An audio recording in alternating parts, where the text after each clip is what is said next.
Hello, my name is Scott with Shoms Photography, and today we're going to go over the AD-200 or the CL-200, or basically whatever you want to call it. They're all the same. They're all made by Godox. Here we have the flash tube cover. Everything's kind of laid out here, and the only thing it's not laid out is the charger and the bag that it comes in, the little carrying case. So, of course, you can see here's the cap cover. Nothing special about that, so let's just set this off to the side. Let's start here with the bare bulb section. Now, the bare bulb is a proprietary bulb for this unit.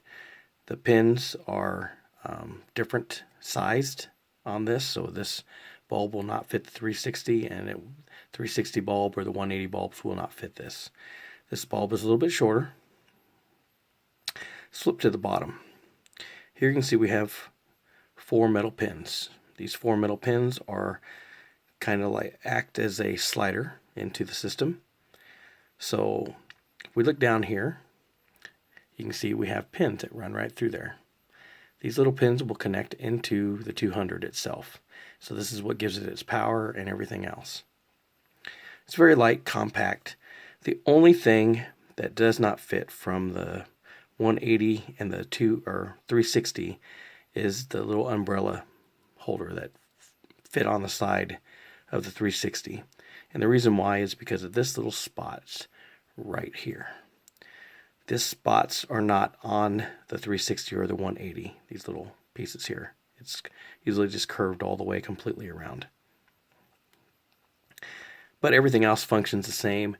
All the modifiers fit the same. The only thing it doesn't fit is the umbrella holder for the side. So let's just move this off the side. This does not have a modeling light. Of course, they could have integrated a modeling light into this system because there's enough spot in these areas here that they could have put modeling lights in. And since it's not missing any pins from the back, they could have installed the modeling light LEDs in there. Could have. So let's move him off to the side. Here is the Frizzle Head. Now, basically, you can kind of see down right through here to the straight flash tube. Again, if you wanted to take this Frizzle piece off, you can always pop that out. But again, you're to do that on your own risk because you could snap it and break it. Down through the side here, there's a row of LEDs, and there's a row of LEDs over here on this side.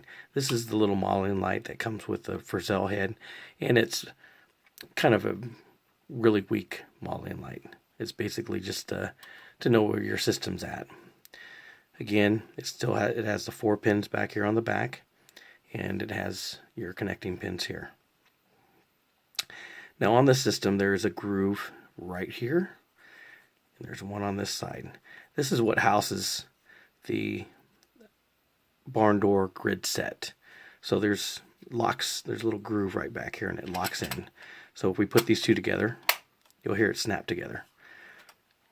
Again, this is a nice little barn door grid set. So this was not going to fit on the V860 or anything. Well, it'll fit on it, but it won't lock into it because the V860s do not have the little groove, or the V850s don't have that little groove. But it sits on there very well. The grid works halfway decent. The barn doors work really well.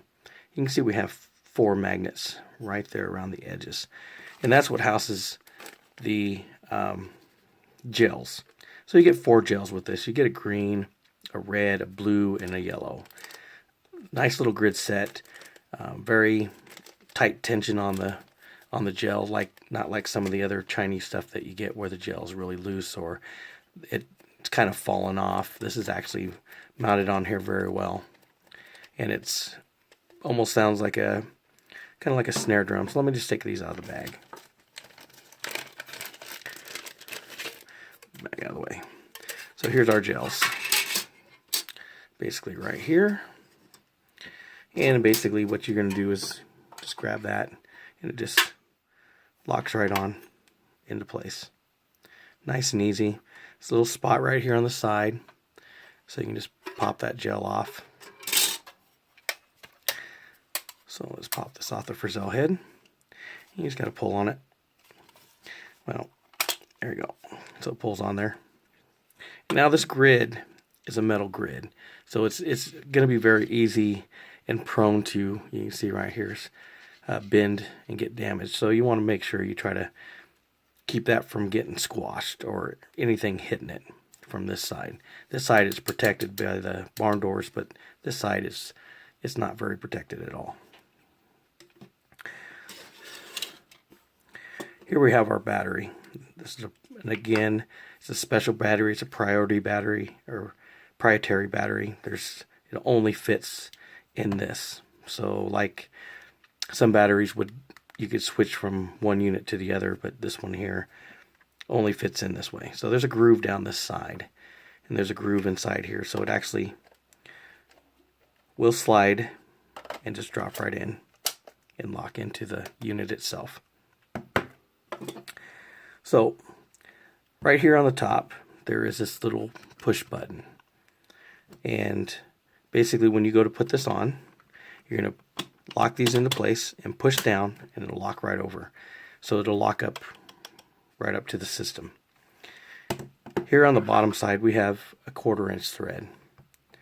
And if we flip it to the side, we have a 1/4 inch thread. And this makes it nice that you can mount this flash either on the bottom or on the side.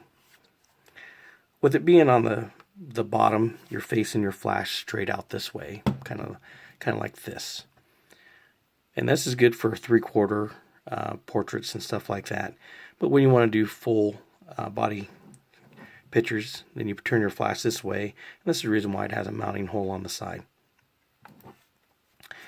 Here we have our infrared slave cell right here to catch your, if you want to go in slave mode and fire off. Here are both our locking systems, one for the battery to pull the battery out. On the other side is the one to release the head. Right down through here we have our USB port. This is going to be for your 433 USB receiver. So if you want to go with the old system, you can go with the old system, or you can use the built-in wireless system on this, depending on how you want to run. Here's our little sync port here.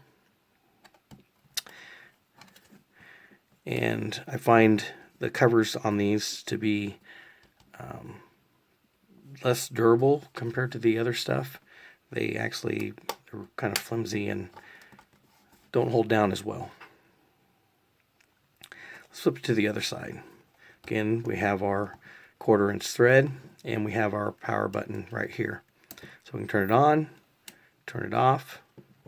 Here we have our firmware update port, and again, it's really kind of flimsy little piece of whatever you want to call it. But again, it's there. We have vent holes here on the side.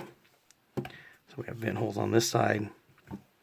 We have vent holes right up through the Frizzle Head right there and right there.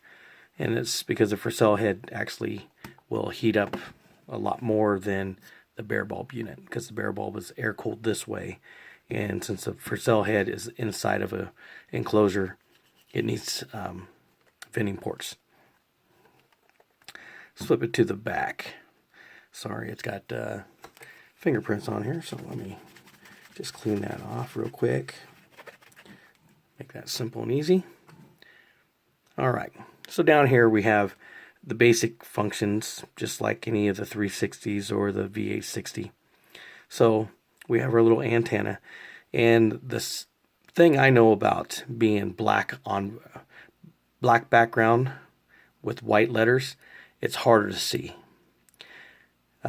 If you're running a speedos inside your car, it's better to have white on black and not black on white.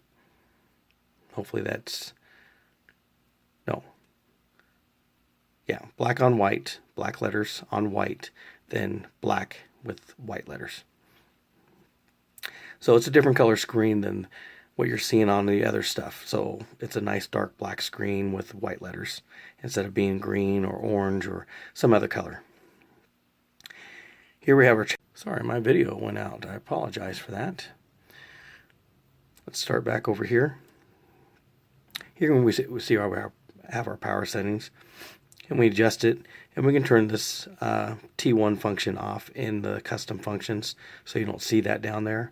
But I kind of like to have seen the T1 flash duration on there. This button over here is for your modeling light, and again, this doesn't have a modeling light, so when you press this button, it's not going to come on. Right now it's not on, even though the little light is right here. But when that light goes off, that means the modeling light's on. So we can turn it, flip it over. You can see the modeling light. It's very blue. It's very, very blue. But it's not bright, because again, it would blow out the screen. So you can just see how not bright it is. So let's turn this over this way. It's just good for focus or knowing where your lights are at. Again, this is your high-speed sync button, so it's your light and your high-speed sync button. So if you want high-speed sync to kick in, then basically you press and hold that button down. And if you go over 250 of a second, it automatically kicks in. So just so you know. So let's just shut it off. Turn that back out. If you press these two buttons together right here, this resets the system. So it takes out all the custom functions and everything, just resets the whole thing and goes right back to the standard setting. So that's pretty much it on this. I mean, you have your little cap cover for your battery. You get this little guy right here. Again, I'm not a true fan of this little guy.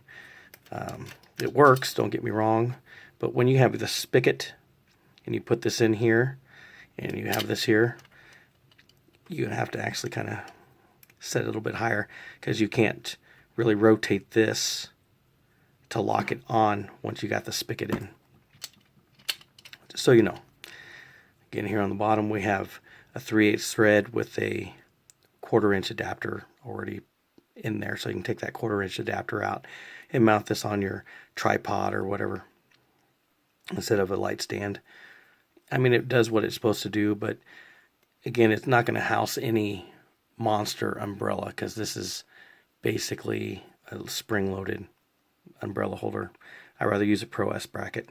Again, with the Pro S bracket and a little small modification, this little unit's going to fit right in it. So without the modifications, it's a little harder, because on this side there is a groove. It's right there.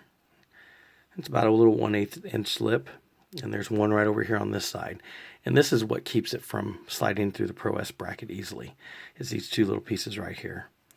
I mean, you could file those down if you wanted to, but it's just easier to edit the mounting bracket itself. I mean, mounting the Pro S bracket itself. Again, with the battery, it just drops into the charger. Again, I don't have the charger sitting out here, but I figured I'd show it, because you really don't need to look at the charger. But again, it just slaps right into the top. Very easy to do. And the case is halfway decent case. They switched out from when they put the first ones out to the second series. There's a different case. So I'm not going to show you the cases on this, because it's a different case than the one that you'll be getting. Again, it comes with this nice little grid and barn door set, and plus it comes with your bare bulb, your Frizzle Head, your gels, this little cover, or a little light stand adapter. Again, it's nice to have both this version and this version, because if you're going to use MagMod or other speed light adapters, then you want this head. But for most uses that I'm going to be using, I'm going to use this. But again, this does have a modeling light, this one doesn't. Again, they could have integrated the modeling light into here by putting something within this area here to put a modeling light in, but they didn't. Again, this is the 200. My name is Scott with Shoms Photography, and thank you for watching.